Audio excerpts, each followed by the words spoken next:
The following is a special multimedia presentation from NorthJerseySports.com. Brought to you by the Bergen County Education Association. Bergen County Public Schools work because the BCEA works with you.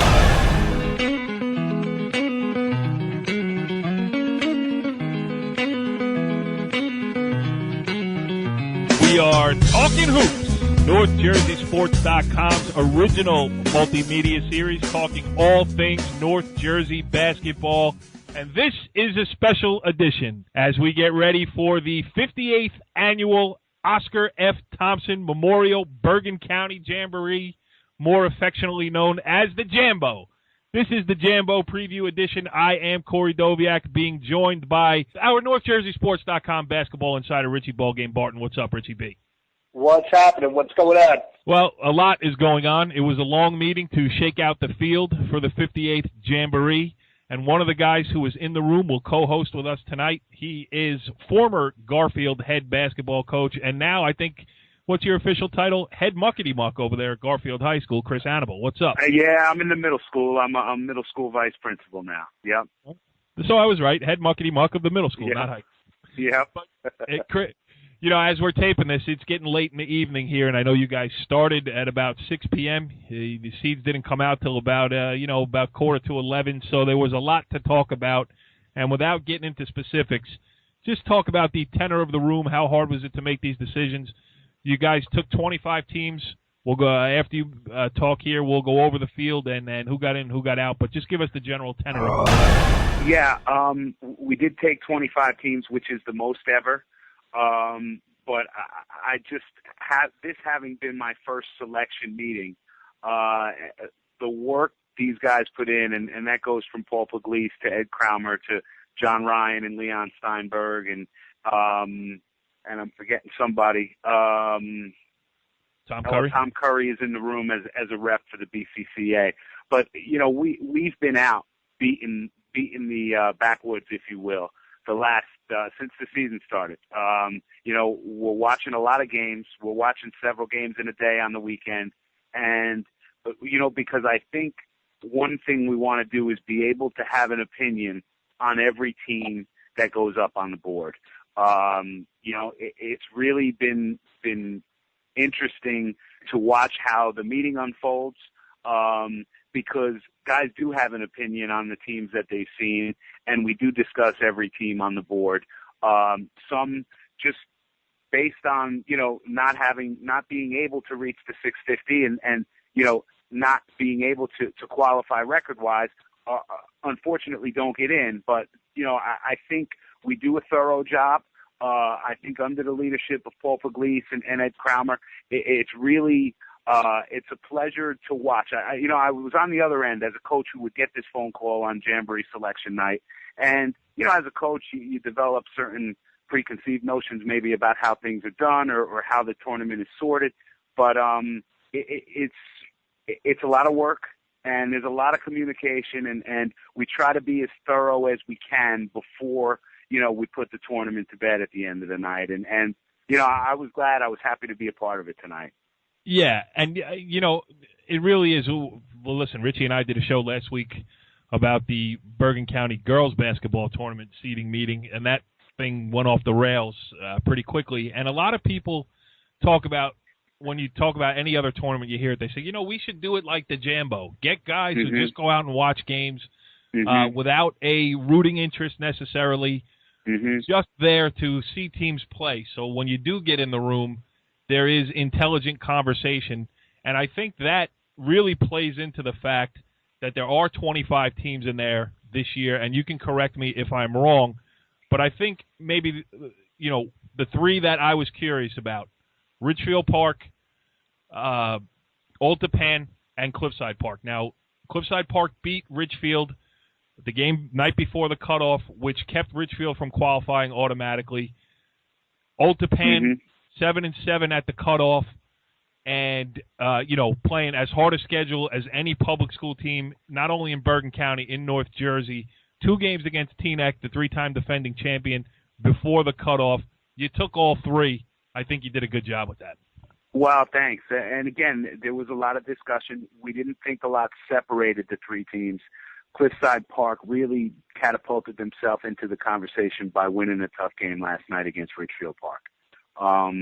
And as I said, looking at the common opponents and looking at the strength of schedules, it really was difficult to split hairs when it came to those three. Yep. I know over the years, I think the Jamboree committee sometimes, you worry about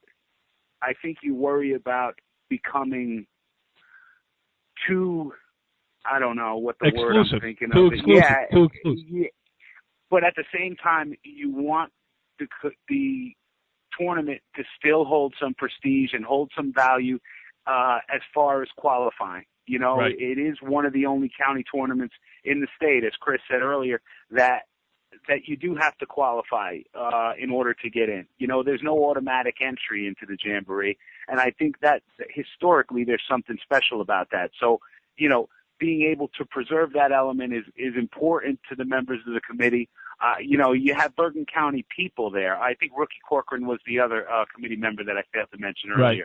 But, you have Bergen County history in that room. You have guys who coached in it. You have some guys that have played in it. And I think, there's a sense of being able to continue a sense of tradition from year to year with the guys on that committee. And Richie, Chris just pulled back the curtain a little bit on the Wizard. I think he meant to say, as Chris Gaskin will say later. Right? Oh, that's what I meant to say. And once I said it, I realized it. But I thought we do some slicing and dicing here.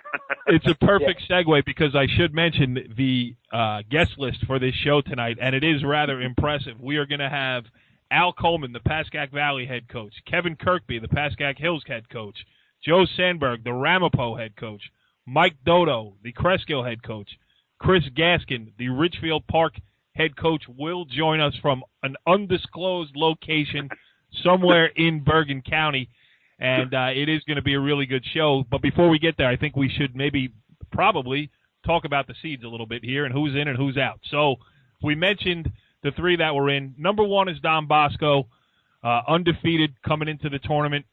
I was a little bit surprised. I mean, in the bracket that I did before it came out, I had Teaneck as the number one. Instead, they are the number two. Number 3 is Bergen Catholic. Number 4 is Bergenfield. Number 5 is Ramapo. Number 6, St. Joseph Regional. Number 7, Dwight Morrow. And Englewood is playing some great basketball under Ozzie. Yeah, they really are. Somebody, Jim McConville, who works with us and I guess is the unofficial Jamboree historian, mentioned tonight that they haven't been in the tournament since 2008, which is a little hard to believe because Englewood has such a successful history, but it'll be exciting to see them get back on the wood because they're extremely talented this year.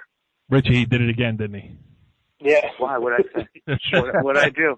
No. What did I do? That's an inside joke here at North Jersey Sports. Yeah. Oh, okay. You're messing with me now. Yeah, we really are. We do appreciate you joining us at this late hour. Believe me, we're having fun with you. So number 9 is Indian Hills. They won on the cutoff day to ensure their spot, beating Paramus on Tuesday night. Number 10 is Cresskill. As I said, we'll have Mike Doto on. Northern Highlands back in the tournament at number 11. Westwood, number 12. Pascack Hills is 13.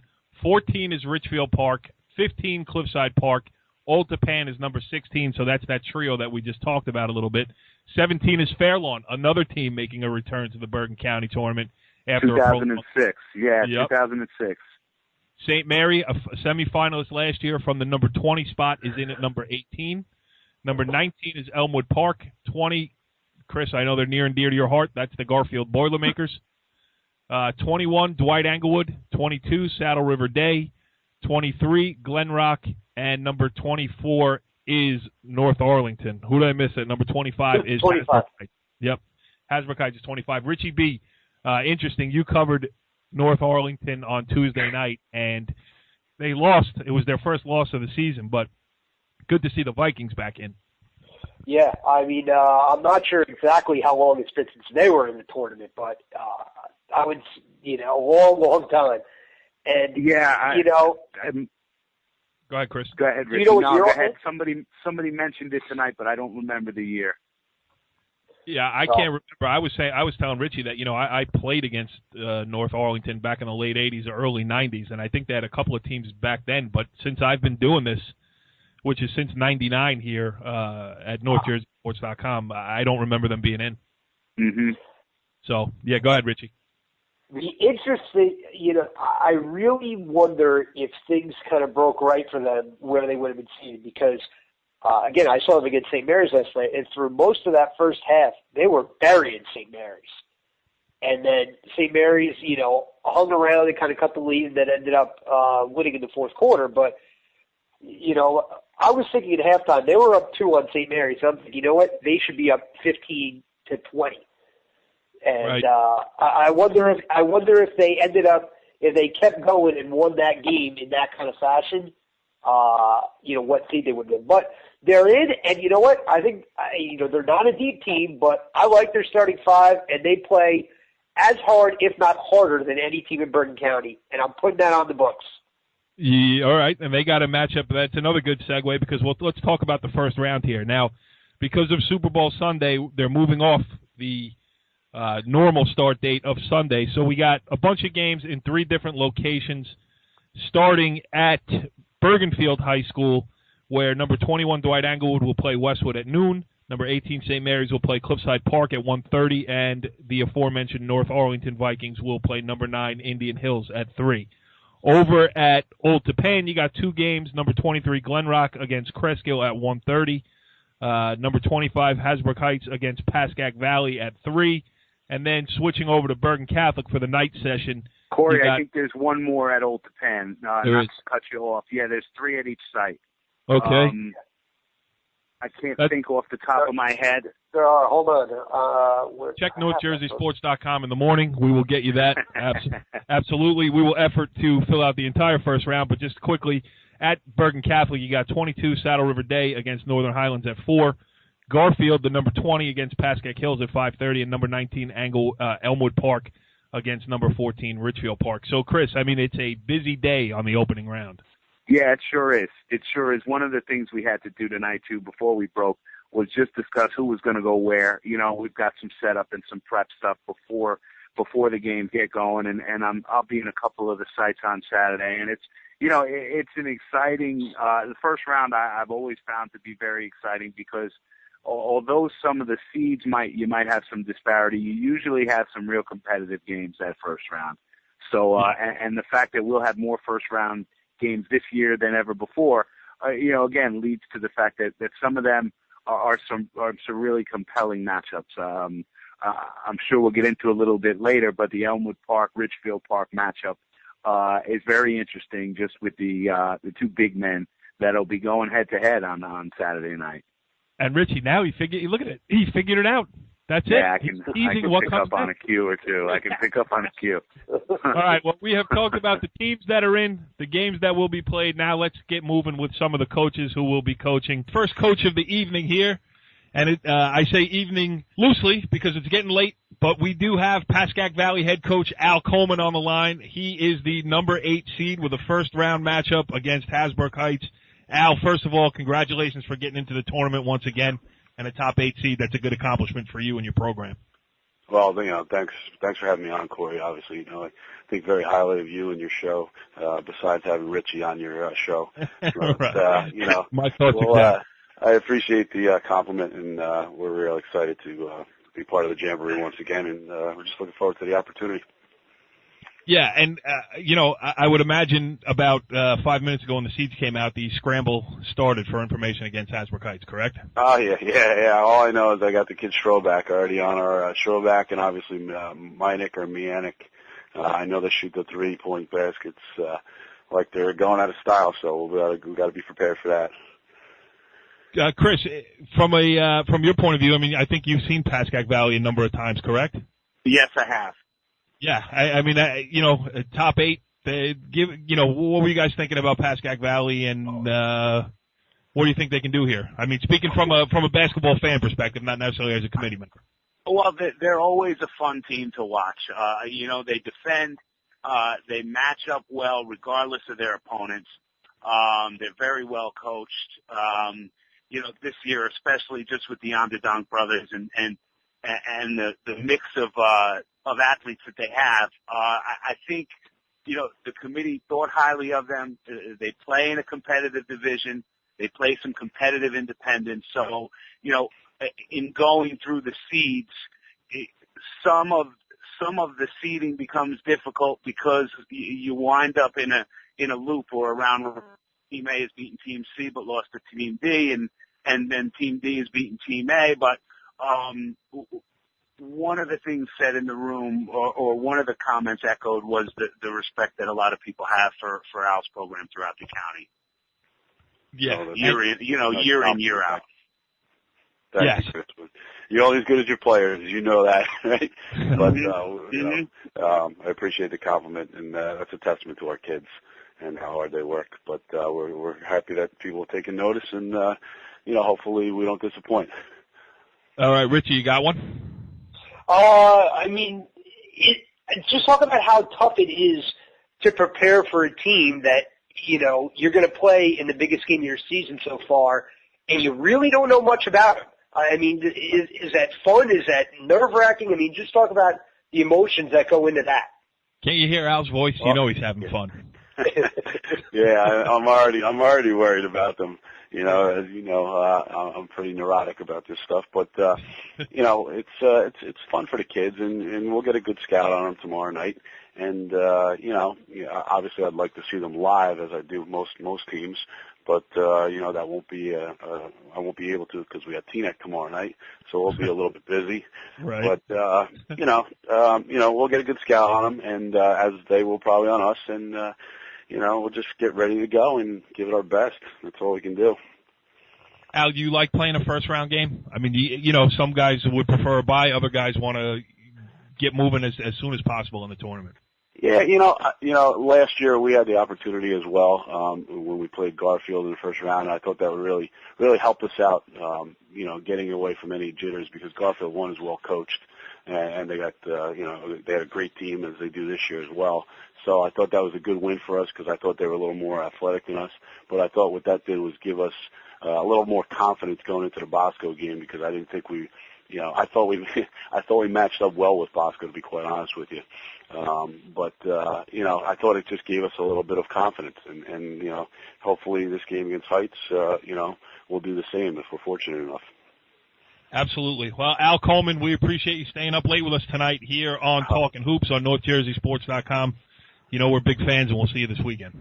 Thanks a lot, guys. I appreciate you having me on. All right, continuing our quick trip around Bergen County as we preview the Bergen County Jamboree field.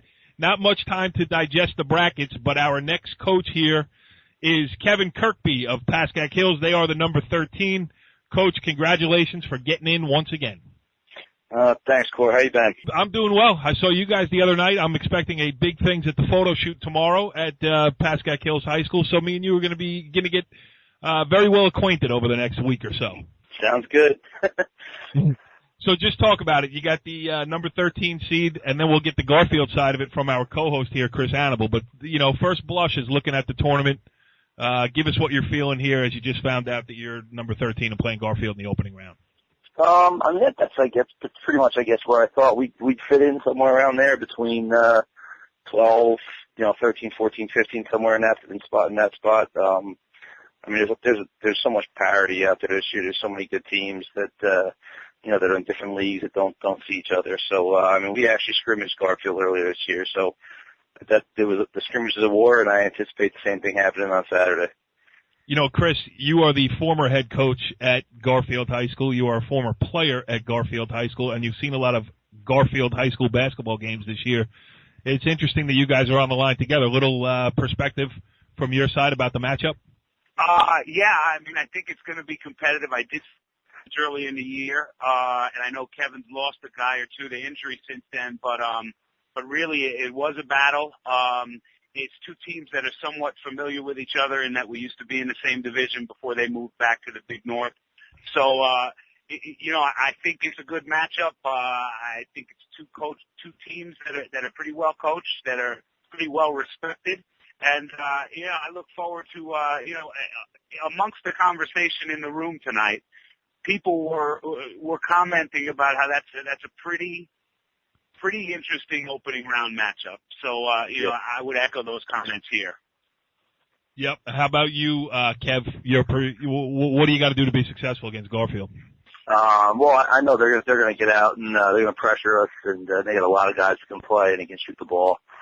You know, so we're going to have to be able to, you know, take care of the basketball and, you know, and play against the different defenses they come at us with, and you know, and be able to, you know, do our stuff and shoot the ball well and play defense, rebound, and basketball. I mean, you know, we're one of those teams where, you know, we don't have, we might not have as much talent as a lot of other teams, but, you know, we play hard and we do, you know, we try and do what we do, and, you know, we rely on being able to shoot the three pretty well and, you know, and not turn the ball over, and hopefully we can do that against them. But, I wouldn't have been surprised, actually, if it came out and the two of us were still playing each other and the seeds were flipped. I think that's how, that's how similar our two teams are potentially, you know, ranking wise. Yeah, and I'm sorry, Corey. All I would say to that is, to Kevin's point about the parity, there really was not a lot separating, I would say, from the 10th or 11th seed to the 20 or 21st seed. It was really based on matchups and who has played each other already, and, you know, trying to avoid that in the first round. But there is a lot of, I guess parity is the best word, because there's not a lot that separates the middle of this draw, you know? Yep. Yeah, absolutely. And Kev, last thing before we let you go, Chris mentioned earlier the injuries. I saw you last week. No Noah Tucker, no Jordan Lazarus.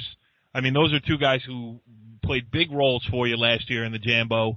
I don't know how much you want to give away about their status. I know they were both close to pretty much coming back. But my real question is just talk about the other guys who have stepped up and filled the roles here, where, you know, at a Group 2 program, it's not easy to take two starters out of the lineup and just keep things rolling.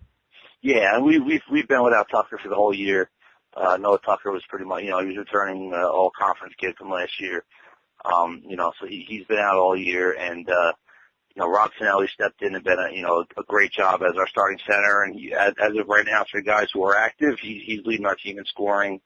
But you know, I mean, we got a couple sophomores who stepped up and done a nice job. Evan Schumer's back healthy. He got over, you know, the flu.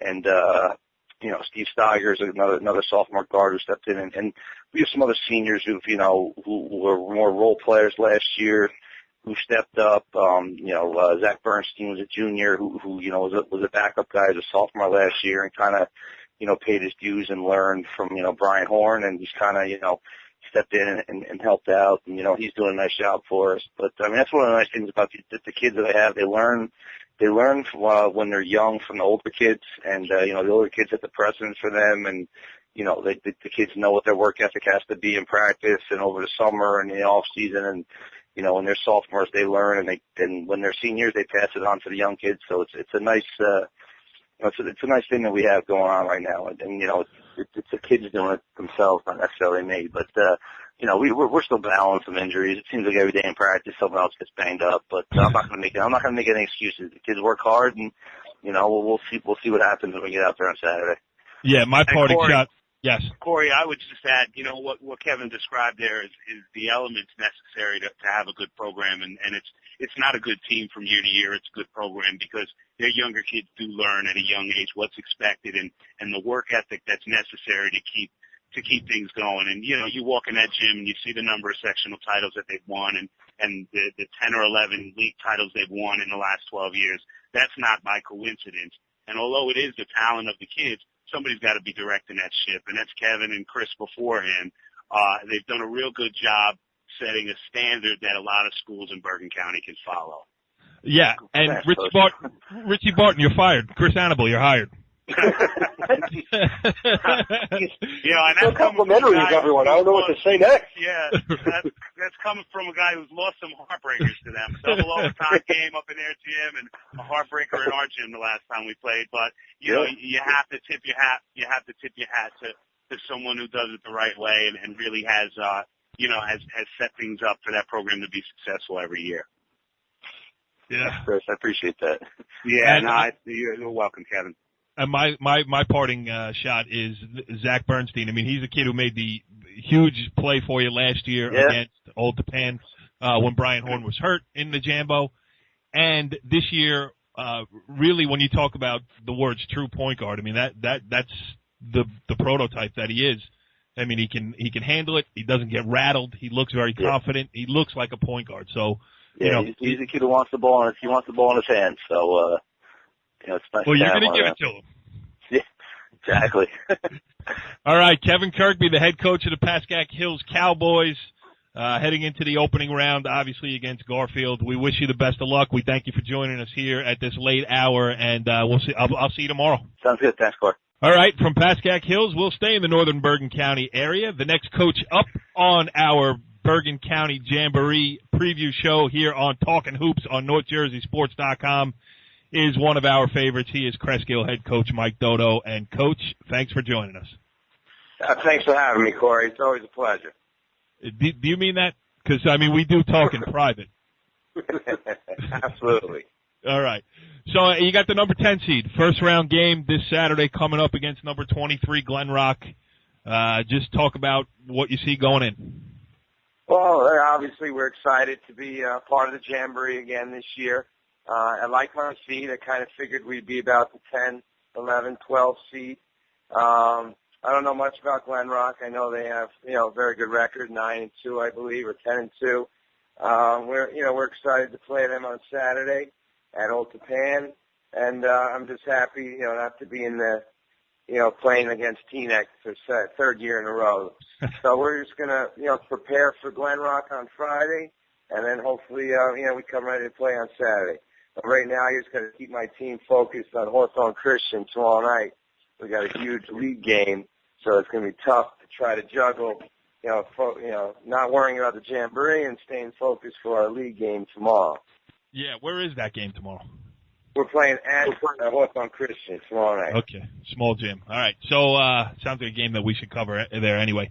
Your squad this year, we just had Coach Kirkby on, and Chris Annibal was talking about keeping a program afloat and year in year out being contenders. Yours falls into that as well. Last year you made a nice run, beat Ramapo before you ran into Teaneck. And this is a different crew. I mean, Tyler Jackson gone, Dom Wilson gone, DeCandia gone. New kids have stepped in. I think, looking at it, I think what are you on, an 8-game winning streak here with an almost entirely new cast? So, just talk about Cresskill a little bit with new cast of characters, same results. Yeah, I've been very fortunate in my 6 years here to have, excellent players that have come up, through our youth programs and through our freshman and JV level, and have been ready to step in when it's become their time. This year's team, we returned only 2 players, Matt Flood and Adnan Jaludi from last year's team. And then I had 3 juniors step up, Zach Garcia at point guard, Sean Kelly plays power forward for me, and one senior, Austin Cardo, playing my 3 position. And they've been doing a great job. Early on in the season, they were a little young. They didn't get much experience last year, so we struggled a little bit in the beginning of the season. We dropped our first game to Hawthorne Christian, and I think our 4th game to Ridgewood. Now we've won 8 in a row, and we're getting better and better, and we're excited to be in the position we're in, and a chance to compete for the league championship, and also hopefully make a nice run into the Jamboree this year. Absolutely. Richie, what do you got for the coach? Again, it's tough to look ahead towards Glen Rock when you got Hawthorne Christian right in front of you. But, Glen Rock is a team, you're always the team that's kind of the plucky team that's going to, out-hustle you and has nothing to lose. And Glen Rock has kind of been that team all year. And they're kind of sneaking up on people. Does that concern you at all, like knowing that you're kind of the hunted now and not the hunter? Well, I kind of just printed out, all the games that Glen Rock played this year and all their opponents and all their scores. It looks like they play good defense. All the scores are in the 40 range. Our team has been a little bit different this year. We actually score, in the 60s, in the 65, 70 range. So it's going to be, I think, a battle of our offense. It looks like they play pretty good defense. And, my team can play defense as well. So I'm pretty, I'm not overly confident. I know nothing about them. But we're going to scout them tomorrow night against Elmwood Park. And then, we'll worry about preparing for that game on Friday. But, obviously, I'm confident my team will be ready to play. Chris, would you like to say something nice? I'm sure you do. No, I just, again, I think Coach has done a nice job. I saw them beat Pascack Hills earlier in the year, and the committee thought highly of that game, especially having only lost to who? Hawthorne Christian and who, Mike? Ridgewood. Yep. And Ridgewood. So, that telling you right there, although Ridgewood record-wise is down, they've been competitive all year.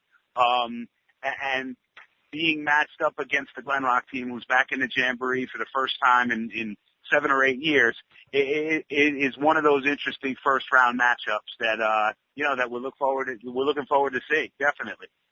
And when you put it in the gym at Old Tapan High School, there is a very good chance that Corey Doviak will be in attendance because I could just roll out of bed and roll over there. Well, I look forward to seeing you there, Corey.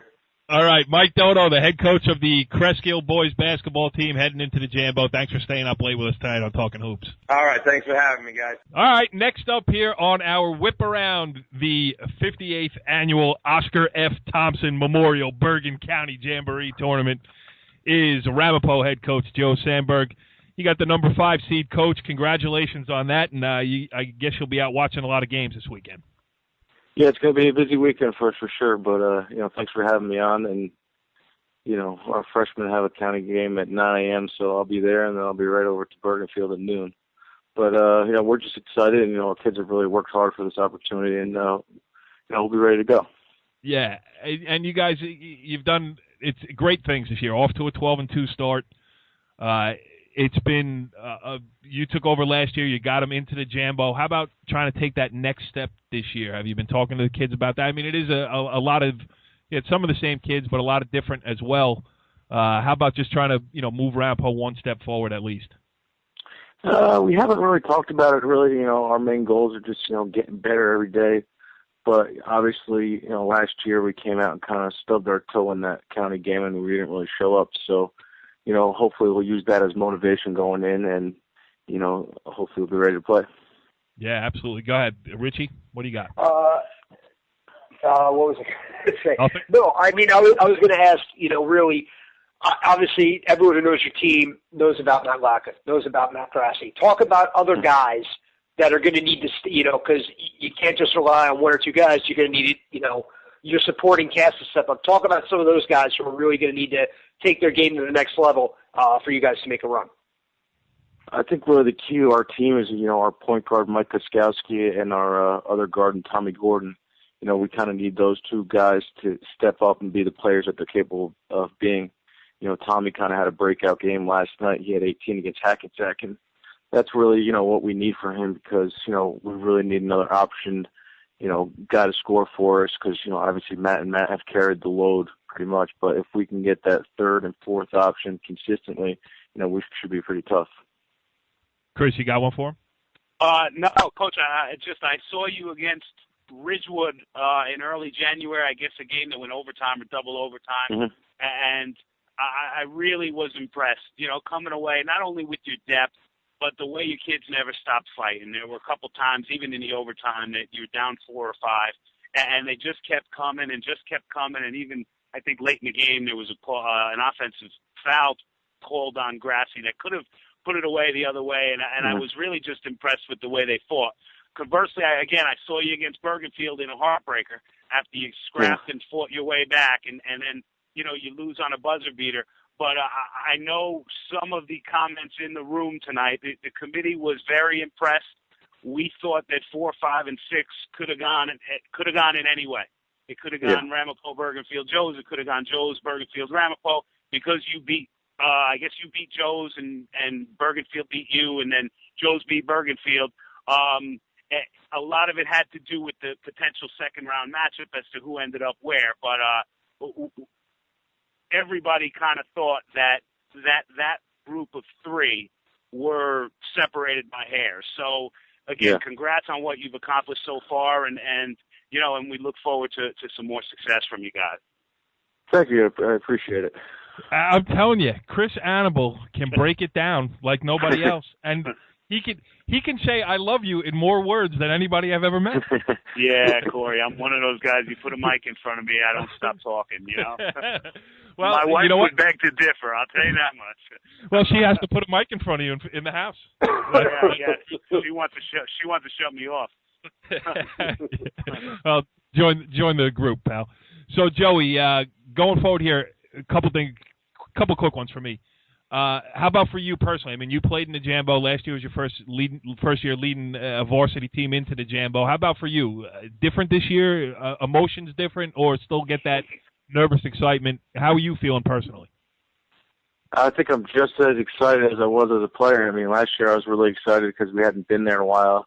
And this year I'm excited because, we have a kind of veteran team who's been there before. And, obviously I had played in a lot of county games, so it's an exciting time of year for me. But, we're just eager for the opportunity. And you mentioned that you played in a lot of county games. You did at Bergen Catholic, and I'm not looking too far ahead, although I will take a sneak peek maybe at the round where you might see Bergen Catholic, and that might generate some media interest, Joe. Well, I don't know when we could see them. I haven't looked that far into it, but I have them in regular season in a few weeks, and that's always it's an odd game for me to coach because there's a lot of great memories there. But I'm at Ramapo now, and these kids have worked really hard, and you can't, my allegiance to them now. Yeah, absolutely. I'm just looking at the bracket either, but maybe if you do see him down the road, whatever. Put me in my place. That's all right. It's getting late here on Talkin' Hoops. It's a long road, I'll tell you that. Yeah, absolutely. Joe Sandberg, the head coach of the Ramapo Green Raiders, kind enough to stay up with us tonight, Joe, and you're one ahead of where you want it to be. Thank you very much. All right, from Joe Sandberg, who knew he was going to be into the tournament, now to a guy who has been sweating it out all day as we welcome in Richfield Park head coach Chris Gaskin. Hey, Coach, have you gotten a towel, dried off a little bit? Yes, very relieved. I really I thought we had a great chance, but obviously very tough decisions by some people that I respect, some who are very good friends of mine, two who attended the same college I attended. So I totally understand it's a tough job, and I really hope someday in the future maybe I get the opportunity to be part of that group because I really respect everything those guys do, and they really have a difficult decision every year, and they do a great job. Hey, Richie, I don't know if you heard that the same way I did, but it sounds like he thinks he got in on favoritism and that he would like to return the favor of favoritism one day in the future. Did you get that? I don't even get Richie Barton started because he owes me many things, but we didn't get in on favoritism. We got in because I truly believe we played a tough schedule, and I think the members of the committee realized that in the last week or so between Westwood, Hawthorne Christian, and Indian Hills, and then Cliffside last night, we didn't duck anybody, and I'm very proud of the fact that we didn't try to hide from anybody, and I think that truly helped us when it came down to it.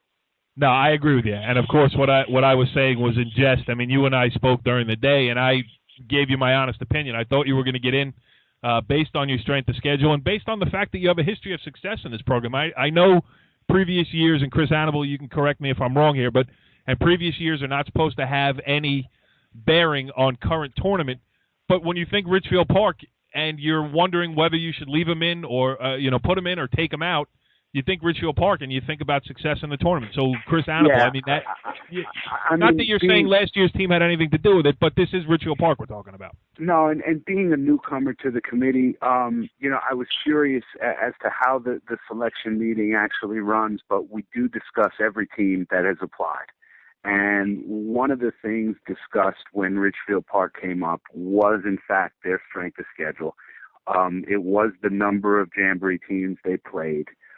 It was the fact that they had a game against Indian Hills snowed out, and they remade it before the deadline, where, in fact, they could have waited until after the deadline if they were looking to preserve a record.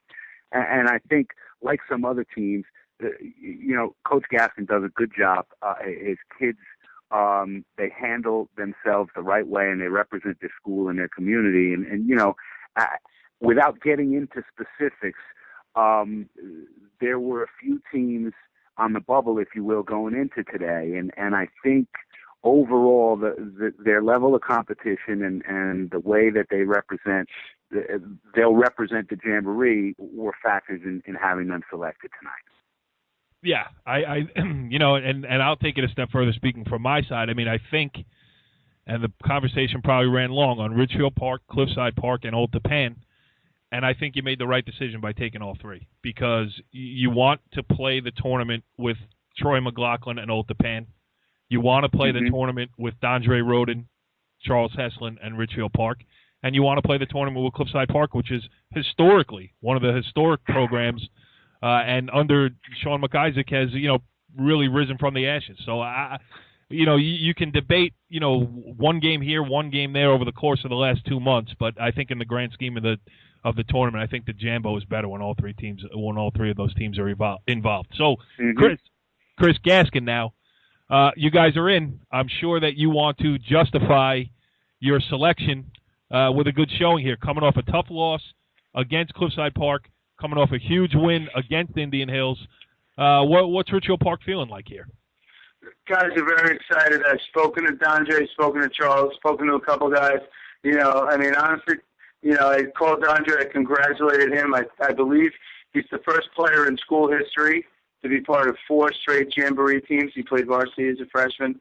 And I think the guys really want to prove that, we played a tough schedule, and at the end of the day, we're proud of what we have done, and we're very thankful for the opportunity. Kevin Toohey and I have become very good friends over the years. We've been texting for the last 2 years, and I texted him about 20 minutes ago. I said, see you Saturday. And he was like, oh, my God, I can't believe it. We predicted this. We knew it was going to happen. And obviously with Vishon Polite and those other guys, it's going to be a great game. But for Ridgefield Park, and that's who I'm really only concerned about, I think it's a great opportunity for us to continue to represent our program. And like you said, we have some great kids who represent our school, our district, and we have a great fan base. And I think all of that comes into play when it comes to what the Jamboree is all about. And I'm really excited for Saturday night at 7 o'clock. I think it's going to be a great opportunity and a great chance to showcase what we're all about. Yes. Coach, talk about the game. So, talk about the specifics. Have you seen Owen Park? Obviously, Polite, Vishon Polite, the last 2 years he was more of just a super athlete who could get out in transition and make plays. And, this year he's really burst on the scene as, the county's leading scorer. He's averaging 30 a game. How do you prepare for a team like that and a guy like him? It's gonna be a tough game. Thankfully, we have an opportunity tomorrow night to see them play against a very good Glen Rock team. I know that's going to be battle for first place. Hopefully, we can gain a little bit more insight. We've seen them over the summer. We had a tri-scrimmage with them in Woodridge in the preseason. But when it comes down to it, it's very similar to preparing for Richie Barton at the 101 Pub on a normal night. I really don't know what to expect, and we're going to try to do whatever we can to get ready. You can only hope to contain him. Yes, exactly. Who, Richie? You're not going to stop him. Can only hope to contain Richie or Polite. No, Richie. Yeah, Richie. But I will tell you, along with the Garfield-Pascack Hills matchup, we thought this was going to be one of the more interesting first-round matchups because of the two big men, because of Dondre and because of how Polite has emerged on the scene.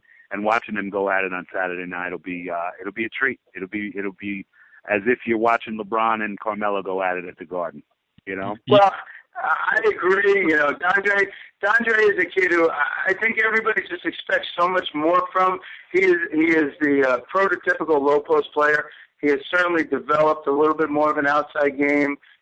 He's one of the nicest human beings I've ever coached.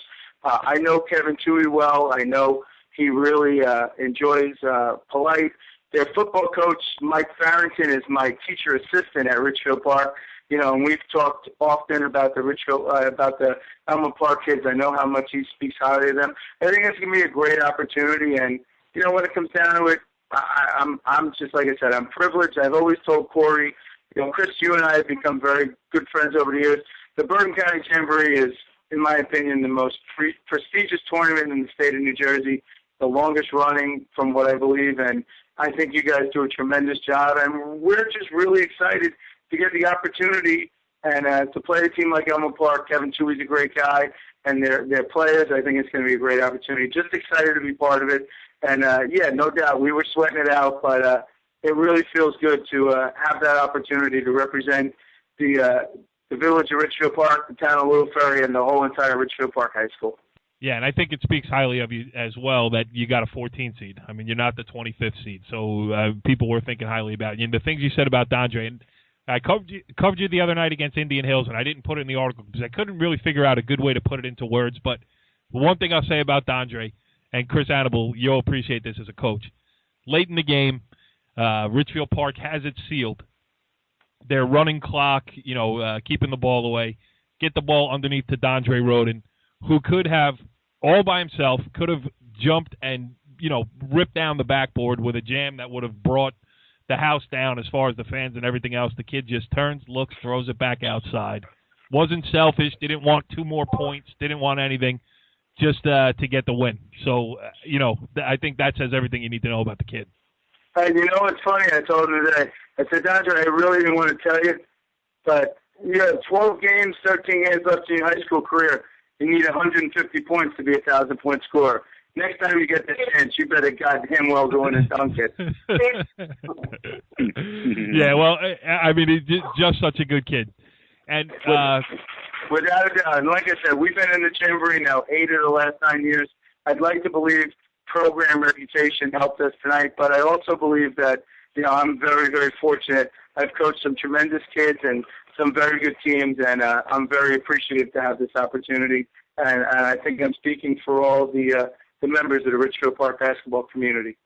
Chris Gaskin, the head coach of the Richfield Park Scarlets, headed to the Bergen County Jamboree, and I will leave you with 2 inside jokes. 1, wash your hands, and 2, we're having a nor'easter. Talk to you later, pal.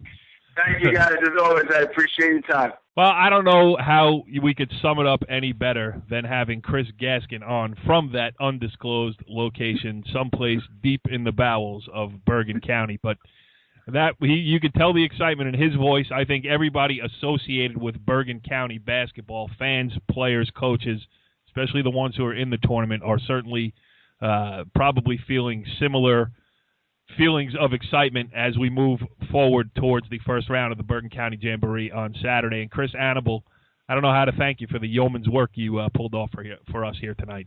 No, I appreciate it, Corey. Anytime I could be around you and North Jersey sports, not Barton so much, but as I said, you and North Jersey sports, you guys have always been good to me, and I think, as I said, you guys do a wonderful job, covering the things that are important to the athletes in Bergen County. So, I know we'll see you around this weekend and over the next couple of weekends, but just keep up the good work. You especially. Yeah, and Richie, looking at the full slate of games in the first round, all on Saturday, we got a lot of work to do, pal. We sure do. Man, yeah. We really do. Well, this edition of Talking Hoops, the Bergen County Jamboree preview show, is just the start of our coverage of the 58th annual Jamboree tournament. So we'll be all over it starting this weekend. We're not going to be able to get to every game, so that means we're going to have to do some of these shows to wrap up what happened on the weekend. But we will catch up on everything we missed. We will have more guests for you next week, and we will talk to you then. So thanks for joining us here on Talking Hoops. Follow the leader.